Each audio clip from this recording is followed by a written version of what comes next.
এদিকে বন্দরনগরী চট্টগ্রামে পাল্লা দিয়ে বাড়ছে ডেঙ্গু এবং করোনার সংক্রমণ।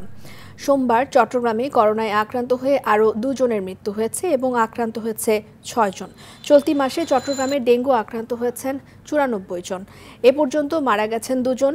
এছাড়া ভারতে করোনার নতুন ভ্যারিয়েন্ট শনাক্ত হওয়ায় আতঙ্ক বাড়ছে দিনাজপুরের হিলি স্থলবন্দরে। পাসপোর্ট যাত্রীদের স্বাস্থ্য পরীক্ষার জন্য হ্যান্ড এবং থার্মাল স্ক্যানার ব্যবহার করা হলেও করোনা টেস্ট করা হচ্ছে না। স্বাস্থ্য বিভাগ বলছে 2 সপ্তাহ আগে কিটের জন্য আবেদন করা হলেও তা পাননি তারা।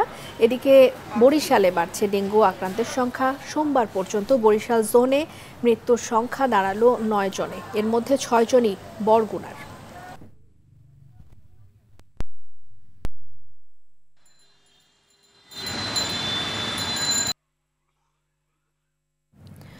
ডেঙ্গু এবং করোনা পরিস্থিতি জানাতে চট্টগ্রাম থেকে সরাসরি যোগ দিচ্ছেন সহকর্মী সাইফুল মাহমুদ। সাইফুল, ডেঙ্গু এবং করোনা নিয়ন্ত্রণে প্রশাসনের উদ্যোগ জানবো, সেই সাথে চিকুনগুনিয়াও দেখা দিয়েছে, সেরকম একটা কিছু আমরা নিউজে পড়ছিলাম, একটু জানাবেন সবকিছু মিলিয়ে। যে রিদওয়ান, আসলে যেমনটি বলেছেন, চট্টগ্রামে ডেঙ্গু এবং করোনা একসাথে কিন্তু বেড়ে চলছে। কোনোভাবে যে আসলে এটা নিয়ন্ত্রণ করা যাবে সেটা কিন্তু বোঝা যাচ্ছে না। বিশেষ করে এখানকার সিটি কর্পোরেশন, সিভিল সার্জনের পক্ষ থেকে কিন্তু আসলে বারবার সতর্কতা জারি করা হচ্ছে।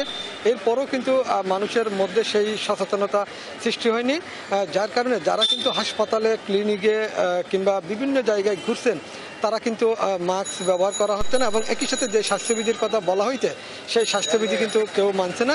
যে যেভাবে পারছে সেভাবে কিন্তু তারা চলতেন। সিটি কর্পোরেশনের মাননীয় মেয়র মহোদয় কিন্তু গত কয়েকদিন যাবৎ তিনি মাইকিং করছেন এবং একই সাথে তিনি কিন্তু মাস্ক বিতরণ করেছেন। এরপরও কিন্তু অনেকের কাছে মাস্ক বিতরণে অনীহা প্রকাশ করেছেন। অনেকে জানালো আসলে তারা পকেটে রাখছে, হয়তো একটু আগেই খুলেছে, এই ধরনের বিভিন্ন অজুহাত দিচ্ছে। এরপর এই জন্যই কিন্তু আসলে করোনার যে সংক্রমণ সেটা বাড়তেছে বলে মনে করছেন এখানকার যারা বিশেষজ্ঞ ডাক্তার আছে তারা। গত 24 ঘন্টায় যদিও 2 জন মারা গেছেন, আক্রান্ত হয়েছেন 6 জন, সর্বমোট আক্রান্তের সংখ্যা হচ্ছে 78 জন এবং একই সাথে ডেঙ্গু আক্রান্ত হয়েছেন এই চলতি বছর 363 জন এবং এই মাসেই আক্রান্ত হয়েছেন ডেঙ্গুতে 94 জন। আসলে বুঝাই যাচ্ছে যে দিন দিন এটার পরিস্থিতি আরও খারাপের দিকে যাচ্ছে।